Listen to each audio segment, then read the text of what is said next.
material becomes condensed. The first step that takes place in prophase is condensation. Condensation of DNA, right? So all the genetic material will be coiled and supercoiled and becomes a rod-like structure. It is condensed. So here, after condensation, as we have seen, the chromatin fibers are like this. After condensation, these chromatin fibers become like this. Okay. So here, the first step that takes place is the chromosome getting condensed. Okay, so now when this chromosome become condensed, this is a 2n chromosome and it has been condensed, already replicated chromosome. So now when it become condensed, we have to see the parts present in the chromosome. Here, this part of the chromosome is called as chromatid. This is called chromatid, right? Obviously, we call it as the sister chromatids. These are called as the sister chromatids. Okay, and the whole thing we call it as a chromosome. And one more part we have to see in the chromosome is the middle part in which it connects the sister chromatids. It is called as centromere. So the center part is known as centromere, and other two parts which are present on both sides of the centromere, the protein which is present on both sides of the centromere, that part is known as kinetochore. This is known as kinetochore. So these three parts we have to remember to understand the process of cell division. So the first one is the sister chromatids, the second one is centromere, that is a middle disc-like structure, and kinetochore are nothing but the protein which encloses the centromere on both sides are known as kinetochores. So the actual spindle fibers, now I am going to explain, those spindle fibers will attach to this kinetochore. So now the first step is the condensation of DNA and forms a rod-like structures known as chromosomes. Right? So it contains the sister chromatid, centromere and kinetochore. And the next important phenomena that happens in prophase is, so here, if you see the animal cell, we all know that several types of cell organelles are present, and particularly in animal cells we can see a separate cell organelles. Those are called as centrioles. Centrioles, and these are also associated with structures known as microfilaments. So in a cell, the centrioles looks like this, and the microfilaments always they are radiated like this. These are called as centrioles, and especially we call it as a centriole microfilament organizing center, right? So the microfilament and centriole organizing center. So now these centrioles and microfilaments play a very important role in the division of the chromosomes. So these two important phenomena that takes place in the prophase. Okay, so now coming to the next phase known as metaphase. In this metaphase, already the chromosome has been condensed, and this centrioles, they move towards the two poles of the cell, and we can see the formation of spindle fibers here. The formation of spindle fibers takes place, and also the chromosomes get attached to the spindle fibers, right? So the kinetochore get attached to the spindle fibers in this metaphase, and also if you see, all these chromosomes move to the center part of the cell. I am writing only 2 chromosomes here, but there are about 4 to 6 pairs of chromosomes. So here these all chromosomes move to the central part of the cell, and all the spindle fibers get attached to this centromeres. You can see it clearly, right? So now this centromere containing kinetochore attached to the spindle fibers, and the middle line where all the chromosomes come in a single line in the middle of the cell, and it is known as the equatorial plate. The formation of equatorial plate or metaphase plate, or we can also call it as equatorial plate. This formation of equatorial plate and the attachment of the centromere to the spindle fibers takes place in this metaphase stage, right? So this is the important steps that takes place in metaphase. Next, coming to the third stage of mitosis, that is anaphase. In this anaphase, already we have seen in metaphase that all the spindle fibers attach to the centromeres. And now in the anaphase, these centrioles, right? So we can see the movement of all the chromosomes towards each cell. In this anaphase, the spindle fibers will split the chromosomes into two halves, right? So here, they split the chromosomes into two halves. Now, each chromosome, the two sister chromatids, they move towards the opposite ends. How the chromosomes, the spindle fibers can just split the chromosomes? It means that the proteins, some of the proteins are involved in the movement of those spindle fibers towards the poles. That is actually the proteins which are pulling the spindle fibers. So, as I have already studied that enzymes and proteins have already been prepared in the G1 phase, which are involved in the pulling of the spindle fibers and splitting of the centromere into two halves. So now the main thing you have to understand here is, as we have already seen, there are 23 pairs of chromosomes in all the human being cells, and coming to the synthesis, the S phase, 46 pairs of chromosomes are present. So now in the anaphase, among these 46 pairs, 23 pairs have moved this side and 26 pairs have moved this side. So each cell will get exactly the 23 pairs of chromosomes. That is the thing what's going to happen now. Okay, so now the last step is known as a telophase. In the telophase, again I can just say that the steps which are going to happen in telophase are just opposite to what happened in prophase, right? So if you remember prophase, in the prophase, the condensation of the DNA have been taken place, right?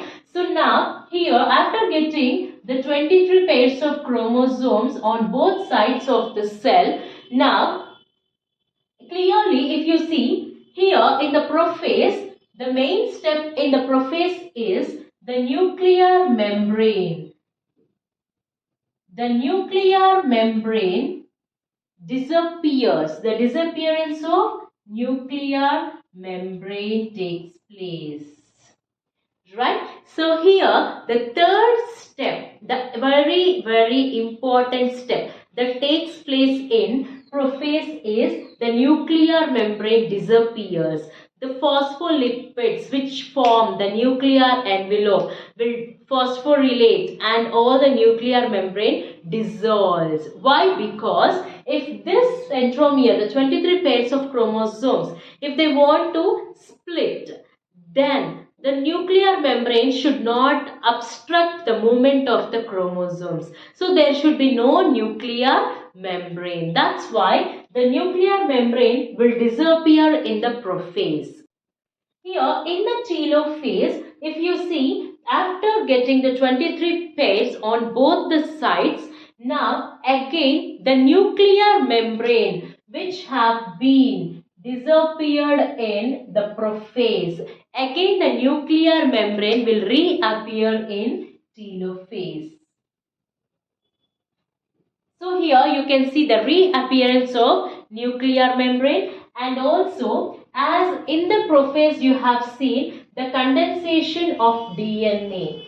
This condensation of DNA into the rod-like structures. Again, this rod-like structure of chromosomes, again they become loosely packed. They are loose. They become loose, like a thread-like chromatin fibers, right? Again, the chromatin fibers are formed inside the nucleus, right? So that is going, the reverse process that is going to happen. The nuclear membrane reappearance, and also the losing of the chromosomes into the chromatin fibers. And the last and very important stage here is the constriction of this cell membrane. The cell membrane get constricted with the help of some proteins. So now the constriction of the cell membrane takes place, and the proteins will pull, the myosin proteins will pull the cell membrane, and the constriction takes place. And after the constriction, as we all know, the two cells are formed after that, right? So two new cells are formed after the telophase. So actually this constriction of the cell membrane and the division of the cytoplasm, we call it as cytokinesis. And we can say that these three phases are nothing but karyokinesis. Karyokinesis is nothing but the division of nucleus. The division of nucleus is known as karyokinesis. In prophase, metaphase and anaphase, the karyokinesis, and also in telophase also the karyokinesis is taken place, and after that the division of cytoplasm is known as cytokinesis. After cytokinesis has been taken place, the single cell will be divided into two new cells, each cell containing 23 pairs of chromosomes, right? So here, if you see, initially when the cell has been undergone the mitotic division, when the cell is about to enter into the G1 phase, that cell contained, the parent cell contained 23 pairs of chromosomes, and after the division, due to DNA replication, after the division, two cells are formed at the end of mitosis, and in those two cells, same number of chromosomes which are present in parent are present in the two new cells. So in the parent, 23 pairs of chromosomes are present, and also in the two new cells formed, these two cells also contain the 23 pair of chromosomes. That's why we call the mitosis as the addition division. Again, I will give a brief explanation about the topic. So here, coming to the first phase, it is known as the G1 phase and also the gap phase. In this phase, the making of more cell organelles takes place, proteins and enzymes required for the cell division takes place, and also the repair of the damaged DNA takes place in G1 phase.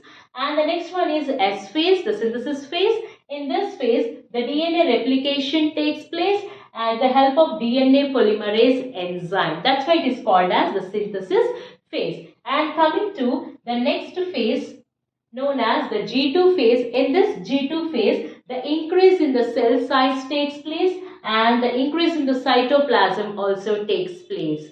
And after that, these three phases we call as interphase. In the interphase, the cell gets ready for division. And the next we enter into the M phase. M phase is also known as the mitotic phase.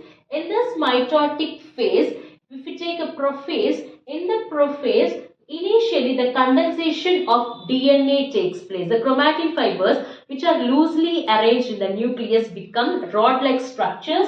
And the second point is the centrioles and the microfilament, the combination center, will prominently appear. And the next one is the nuclear membrane get dissolved or disappeared. And the next phase is the metaphase. In this metaphase, the centromere that is attached to the spindle fibers and all the chromosomes come in an equatorial line. It is known as the plate, metaphase plate. And the next coming to the anaphase. In this anaphase, the actual splitting of the chromosomes. The centromere splits into two halves and each goes into the two poles of the cell. That happens in anaphase. And coming to the telophase, in this telophase, the nuclear membrane which have been dissolved in the prophase, again it reappears in the telophase. And also the rod-like chromosomes become again chromatin fibers which are loosely arranged in the nucleus. And to each and every side, 23 pairs of chromosomes will be distributed. And the end part is nothing but the constriction of the cell membrane and cytoplasm takes place. Now the cytoplasm also divides into two. That is known as cytokinesis. And after cytokinesis, the two new cells are formed with the 23 pairs of chromosomes each. And these 23 pairs of chromosomes are the same number of chromosomes with the parent cell. In this way, in mitosis, the same number of chromosomes are transferred to the newly formed cells, and that's why we call it as reduction division. I hope you all understood this mitosis process, and now if you want to remember it very easily, you can also follow this kind of flowchart so that you can easily remember it. And I feel that if you do it in this way, you cannot forget in your lifetime, right? So thank you for watching this video. Keep updating my channel. Press the bell icon. You will get the notifications and we will send all the links related to our channel. Do follow that. Please share, subscribe and share to all your friends and give a nice comment in the comment section below. We always welcome your valuable suggestions. Thank you so much and have a great day. Bye-bye.